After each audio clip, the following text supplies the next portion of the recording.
Taste the Daily. Avinashi Athikadavu தந்த நாயகனுக்கு இதோ மாட்டு வண்டியிலே சீர்வரிசை வந்து கொண்டிருக்கிறது. விவசாயிகள் நீங்கள் கொடுத்த நீரில் விளைவித்த பொருட்களை உங்களுக்கு சீராக கொண்டு வந்து கொண்டிருக்கின்றார்கள்.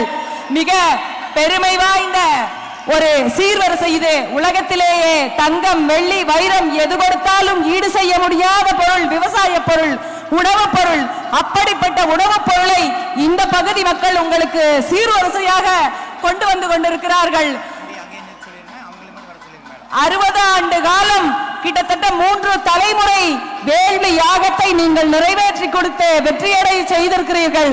அந்த வெற்றிக்கு பரிசாக இதோ விவசாயிகள் அவர்கள் ரத்தத்தையும் வேர்வையும் சிந்தி உழைத்த தங்களது உணவுப் பொருட்களை உங்களுக்கு சீர்வரிசையாக கொண்டு வந்து கொண்டிருக்கிறார்கள். வண்டி அப்படியே அங்க நிறுத்திட்டு அந்த பொருளை எல்லாம் முன்னாடி கொண்டு வாங்க.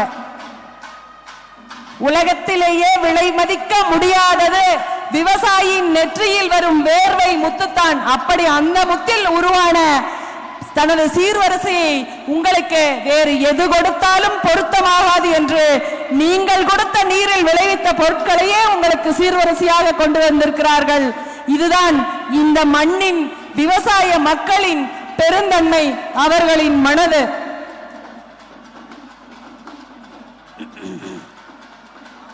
உலகத்திலேயே இவ்வளவு பெரிய ஒரு நீரேற்று நிலையம் சிறு சிறு குட்டைகளுக்கு கூட நீரை கொடுத்து 1/2 ஏக்கரா வச்சிருக்கீங்களா, கம்போர் ஆகியோ சோளமோ போட்டு பொழைச்சுக்கோங்கன்னு சொல்ற ஒரு முதல்வர் உலகத்திலேயே தமிழகத்தில் நமக்கு மட்டும்தான் கிடைத்திருப்பார்.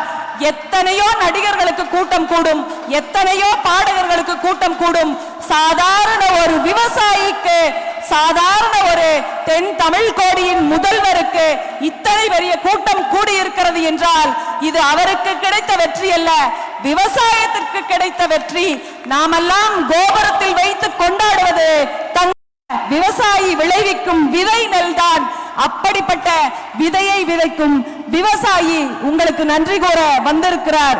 புரட்சி என்பது வெறும் வார்த்தை அல்ல, அது வாழ்வியல் முறை என்று ஒரு விவசாயியாக இந்த உலகத்திற்கு எடுத்து கூறியிருக்கிறார் நமது எதிர்க்கட்சி தலைவர் அவர்கள்.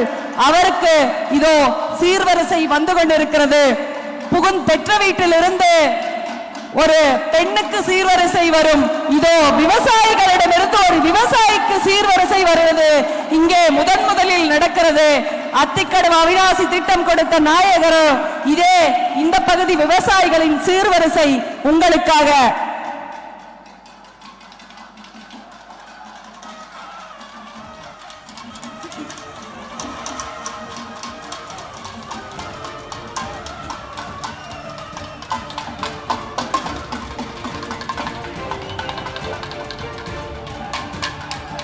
சோளம் விளைந்த எங்கள் மண்ணில் இப்பொழுது நெல் விளைகிறது. வானம் பார்த்த பூமி இன்றைக்கு வயல்வெளியாக மாறி இருக்கிறது. எங்கள் கிணறுகளும் எங்கள் ஆழ்குழாய் கிணறுகளும் தூர்ந்து போகும் என்று அச்சப்பட்டதை மாற்றி இதோ தண்ணீர் ததும்புகிறது. எங்கள் குளங்களில் மீன் துள்ளி விளையாடுகிறது. எங்கள் குழந்தைகள் மீண்டும் குளங்களிலே குட்டைகளிலே நீச்சல் அடித்து விளையாடுகிறார்கள். இந்த மகிழ்ச்சியான சூழலை உருவாக்கி பசுமை படர்ப்பை அதிகப்படுத்தி இன்றைக்கு விவசாயத்திற்கு ஏதுவான பகுதியாக மீண்டும் மாற்றி எடப்பாடியாருக்கு இதோ இந்த 7 சட்டமன்ற தொகுதியின் சார்பிலே, இந்த திட்டத்தின் பயனாளர்களின் சார்பிலே எங்கள் மண்ணில் விளைந்ததை உங்களுக்கு சீதனமாக தருகின்றோம். எடுத்து செல்லுங்கள் எடப்பாடியாரே, நீங்கள் கொடுத்ததற்கு கைமாறாக இதோ எங்களுடைய சீர்வரிசை உங்களை நோக்கி வந்து கொண்டிருக்கிறது. நன்றியோடு நாங்கள் தருகின்றோம், அன்போடு தருகின்றோம். எங்கள் நன்றியை இப்படித்தான் உங்கள் கால்களிலே காணிக்கை மலர் ஆக்க முடியும் என்பதால் இதோ எங்கள் மண்ணில் விளைந்த தானியங்களை, காய்கறிகளை உங்களுக்கு நன்றியாய் காணிக்கையாக்குகிறோம்.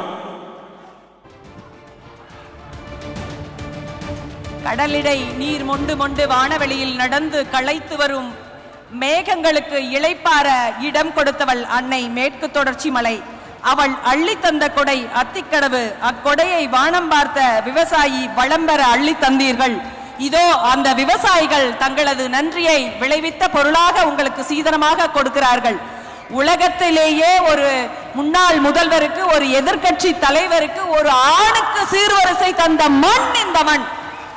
எப்பவுமே பொம்பளை பிள்ளைங்களுக்கு தான் சீர் கொண்டு போவாங்க. ஆனா முன்னாள் முதல்வருக்கு சீர் கொண்டு வந்திருக்காங்கன்னா விவசாயிகளது மனதை எண்ணி பாருங்கள். தனக்கு ஒன்று செய்தால் நாளாக திருப்பி தருவாள் அன்னை. அதை போல ஒரு விவசாயியாக உங்களுக்கு சீர்வரிசை கொண்டு வந்திருக்கிறார்கள் இந்த மண்ணின் மைந்தர்கள். இந்த நீர் நீங்கள் கொடுத்த நீர். இந்த பூமியில் மண்ணில் நிலத்தடி நீர் எல்லாம் உங்கள் வரத்தால் வந்தது. அந்த வரத்தை இந்த மக்கள் எப்பொழுதும் மறக்கவே மாட்டார்கள். உங்களை முதல்வராக அல்ல, எங்கள் வீட்டு குடும்ப தலைவனாக சக விவசாயியாகத்தான் பார்க்கிறோம். ஏனென்றால் ஒரு விவசாயிக்குத்தான் தெரியும் இன்னொரு விவசாயி படும் பாடெல்லாம். உழைத்தவனுக்கு உழைக்கால் தடி கூட மிஞ்சாது கணக்கு பார்த்தால் என்று சொல்வார்கள். அப்படிப்பட்ட கஷ்டத்தை புரிந்து கொண்டதால் தான் 60 ஆண்டு கால வேள்விக்கு நீங்கள் விடை கொடுத்தீர்கள்.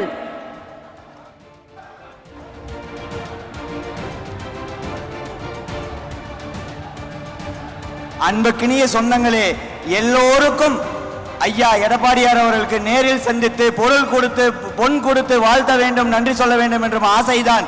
ஆனால் நேரம் காலம் நமக்கு சூழலாக அமையவில்லை என்பதால் அனைவரும் ஒத்துழைத்து தயவு செய்து மேடையிலிருந்து விரைவாக கீழிறங்கி அடுத்த நிகழ்வுக்கு நமக்கெல்லாம் அடுத்து என்ன திட்டம் கொண்டு வர போகிறார் என்று அவளோடு சொல்ல காத்திருக்கும் நம்ம எடப்பாடி ஐயா அவர்கள் பேச்சுக்காக நாம் சற்று பொறுமையாக இருக்குமாறு அன்போடு கேட்டுக்கொள்கிறேன்.